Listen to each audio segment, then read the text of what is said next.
Here's a number that should stop every near retiree in their tracks. According to Vanguard's latest data, a record 6% of 401k participants rated their retirement accounts for hardship withdrawals last year, triple the rate from just 5 years ago, and the most common reason, to avoid losing their home. Today we're going to talk about what's driving this trend, what it actually costs you when you tap retirement savings early, and most importantly, how to make sure you'll never find yourself in that position again. All right, and we're back on The Capitalist Investor. As always, you have me, Diamond Hands D, and we have a special guest filling in this week, Dave Abate. Dave, how you doing, man? I'm great. It's been a minute. Happy to be back, Derek. Yep. I've been trying not to tap you all the time for the fill-in roles, even though you do obviously a fantastic job. But yeah, welcome back. We got a good topic this week. This is a good one, yeah. But yeah, I'll just set it up real quick and we can have a conversation about it. But I think it's very pertinent to kind of what's going on, what we've been seeing, talking about in the last 12 months or so. And it kind of relates to hardship withdrawals. So people, kind of tapping into their 401k because, something bad happens essentially. And then the numbers I gave in the lead in there, basically 6% of participants made a hardship withdrawal, which is essentially triple the rate from just 5 years ago. Pre-pandemic average was about 2%.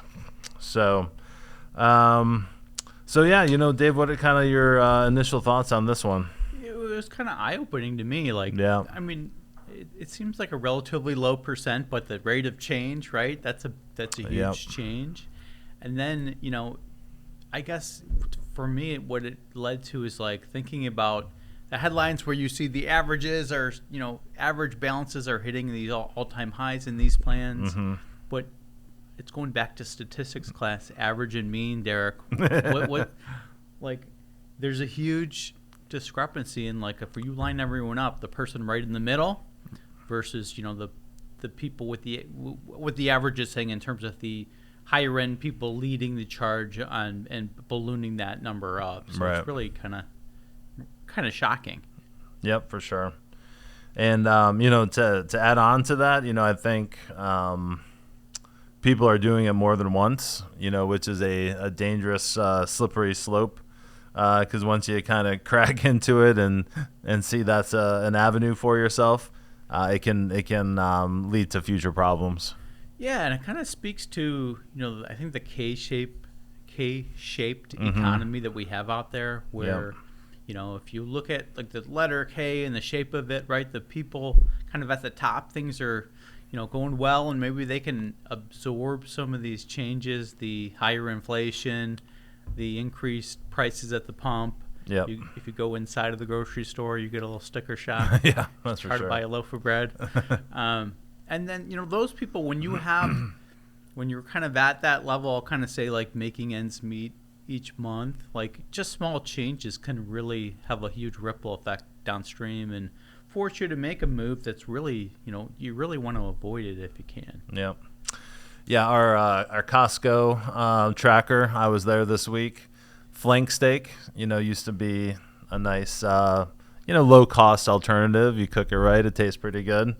$11.99 a pound this week.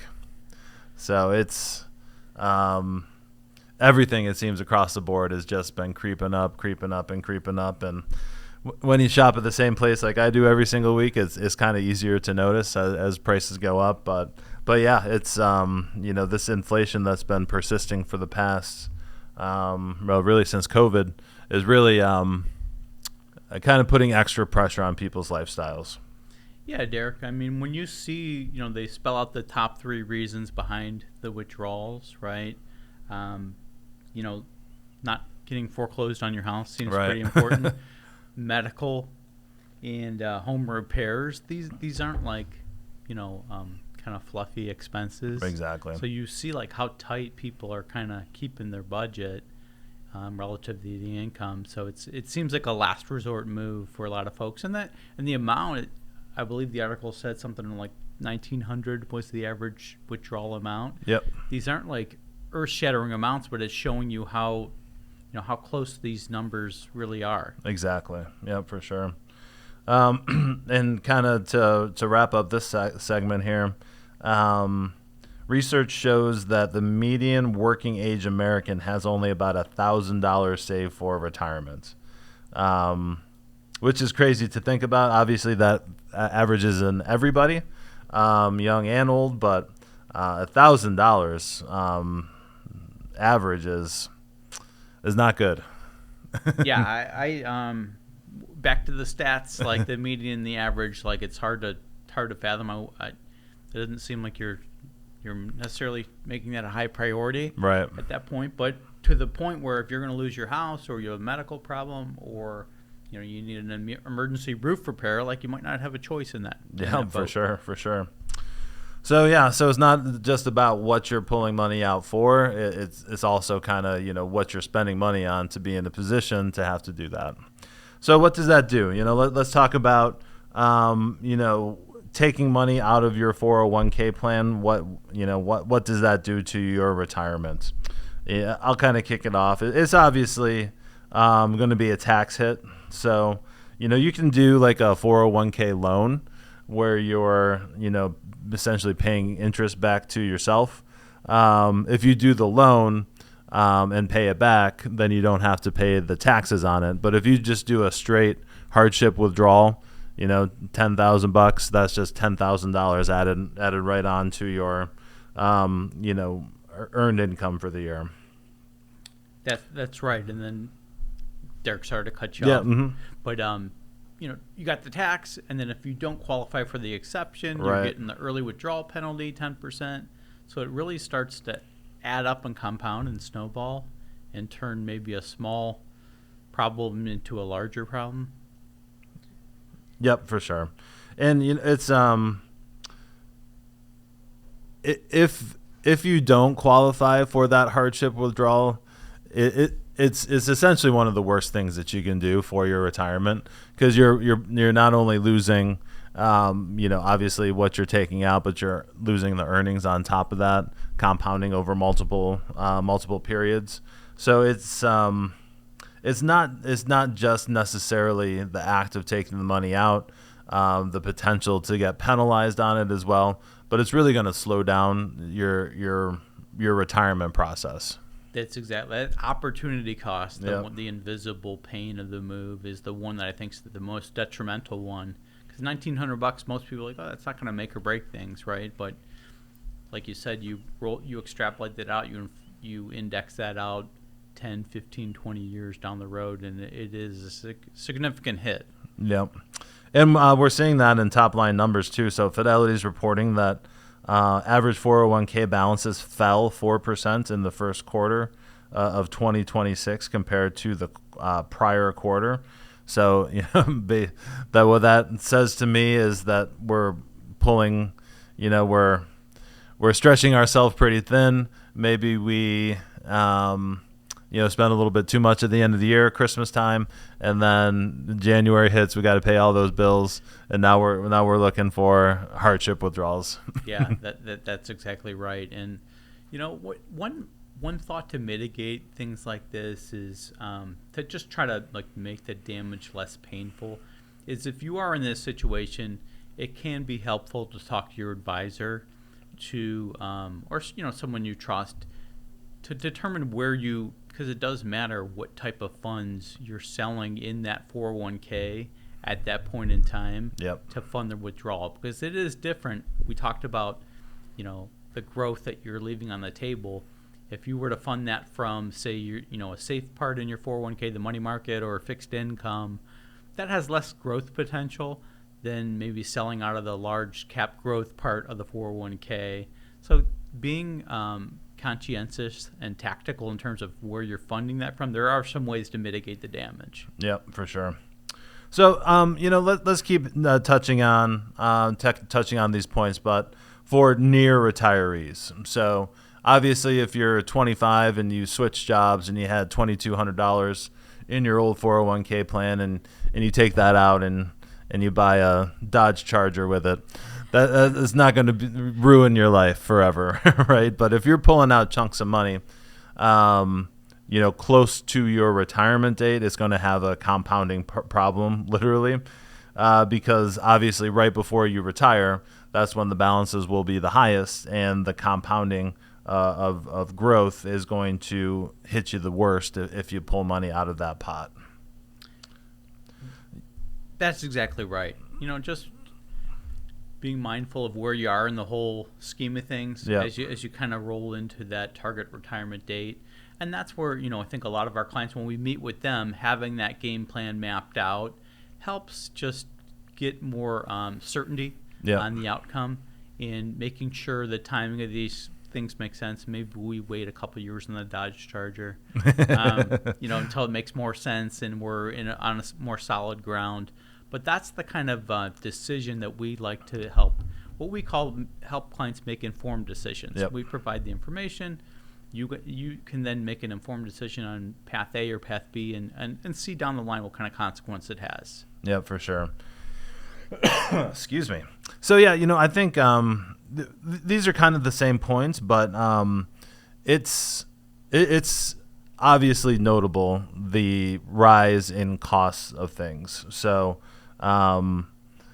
if you are running towards the end of your career without a budget, and talking about working with clients, those are conversations that I'm having with them. So obviously costs of things have gone up. Not a whole lot we can do about that right now.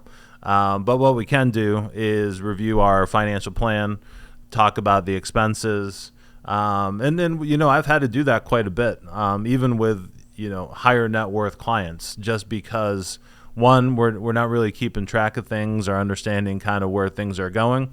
And the creep of the cost of things are just pushing people out of kind of their zone of where they need to be on their spending. Derek, it's a great point. I like to find silver linings. I will call it a silver lining in this whole inflation thing. It has prompted more what I'll call recalibrations of your budget. Yep. So we're not in the business of telling people how to spend their money, but we are in the business of figuring out how you can best prioritize it. So if we know we have a target amount that makes all the wheels turn, the plan work, now you can go back on the board and say, okay, let's prioritize this. This travel budget is more important than this. Yep. Luxury car kind of thing. Let's figure out how we really want to allocate our funds. Yeah, for sure.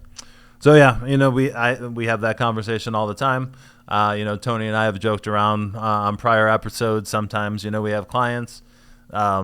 We sit down with them. They have money that they can spend, and they just don't spend it, right? And that's and that's life, right? People aren't just going to retire and completely change their lifestyles around just because they have excess cash flow, So the other way it comes into play as well, and we've had to have lots of conversations about, hey, things are kind of creeping up here. We used to be at a, near bulletproof plan with a 99% Monte Carlo. And in the last 5 years, it's slipped down to 89%. So let's just take a look at things to make sure that, we're in line with where we need to be. And that goes for people with, $200,000 saved or, $20 million saved. Same conversations. Yeah. So, having the conversation, getting a plan in place, it's gonna add value. You're gonna be empowered to make decisions that you're more comfortable with, reduce that anxiety, sleep better at night. That's the whole name of the game. Yep, for sure.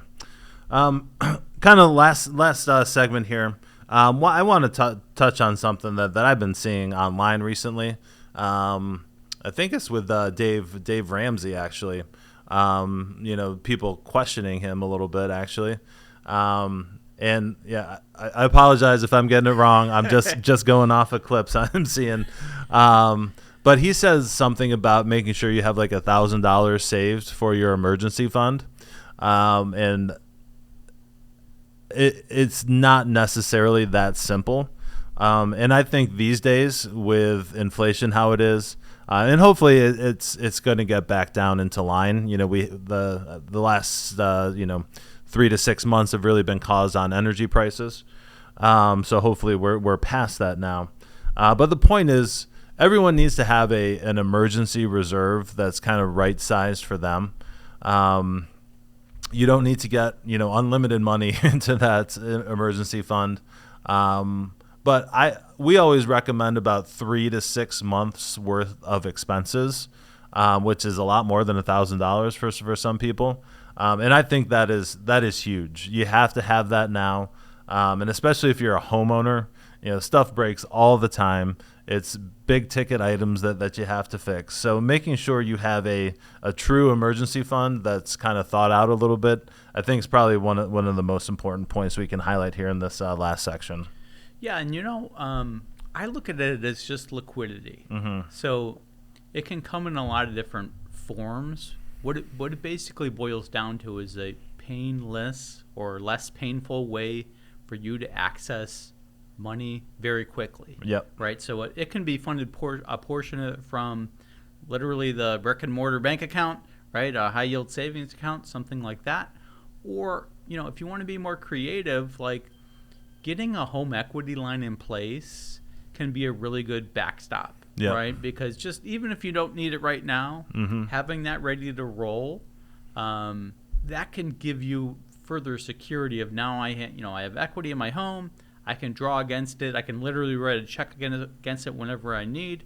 Now, you're going to pay interest on it as you use it, but it's a lot of times a lot less painful than borrowing from a 401k. Yep, absolutely. Withdrawal hardship loan from a 401k, and then you replenish that, that home equity line. You extinguish it as soon as you can from another source when it's more of a timely distribution. Yep, for sure. Gotta have access to it. I have a couple online savings accounts which have decent yields. I want to say like 3.25% maybe right now. But that's a good place to store liquid money. If you're thinking about laddering CDs at that point, it's not technically an emergency fund, so you probably do a little bit more than just the CD laddering.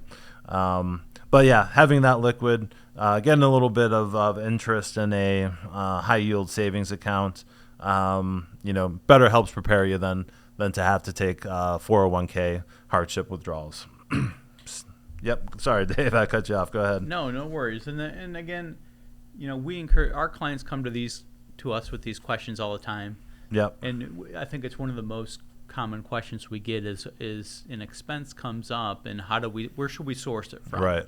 And we're kind of looking at it from two different lenses, kind of the tax impact of where those funds are coming from, and then also tactically, like, does it make sense at this point where the market and the backdrop, does it make sense to pull from equities or fixed income mm-hmm. generally? So getting those two pieces right, I think, are going to lead to just keeping more dollars in your pocket over the long run. Yep, absolutely. Well, let's wrap it up here with a few key takeaways. So, obviously, like we talked about, 6%, a record 6% of 401k participants are taking hardship withdrawals from their retirement saving plans at work. So there's more cost to that than just pulling the money out. Obviously, it's slowing down our savings for retirement. And the best protection against that is to build up that emergency fund. Also, Dave made a great point. Having a home equity line of credit as backup, ready to roll, also a great alternative. So, Dave, thanks so much. Any final words here? No, it's great to be back. Good topic. And, yeah, it was a good topic. Look forward to more engagement with all of our clients and prospects. Awesome. Well, thanks, Dave, for helping us out this week. If you guys have any questions out there, ideas for a show, hit us up at info@swpconnect.com, and we'll talk to you next week. The opinions expressed in the podcast are for general informational purposes only and are not intended to provide specific advice or recommendations for any investment, legal, financial, or tax strategy. It is only intended to provide education about the financial industry. Please consult a qualified professional about your individual needs.